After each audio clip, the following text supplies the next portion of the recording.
Рахмат, мен жалпы процедура боюнча эле айтайын деп атам. Эртең менен мына Каныбек Капашевта комитет мүчөсү биздин аппараттын отделдерине да мындай сын пикир айтып кетти да.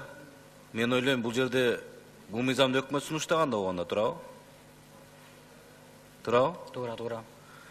Демек, ал ошол башталганда эле өзүңүз айткандай жолдо кире түшүп калганбы же кетип түшүп калганбы, иши кылып кандай болгон, аны өзүңүз жакшы билесиз.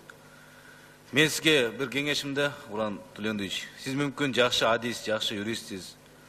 Бирок бүгүнкү күндө чындыгында юстиция министри катары өкмөттүн жалпы юридикалык укуктук нормативдик актылар боюнча суроолор болгондо, маселелер болгондо толук кан жооп ала албай атабыз. Мүмкүн өзүңүз да бир ойлонуп көрөсүз. Бул боюнча комитеттин чечими бар экен. Мүмкүн 1-2 жыл башка жерде даярдык көрүп келип, анан кийин кайра келип министр болосуз деген ойда. Ошондуктан өзүңүз да кыйнабай, жогорку кеңеш да кыйнабай, өкмөттү да кыйнабай, мүмкүн чечим кабыл аласыз да өзүңүз. Рахмат.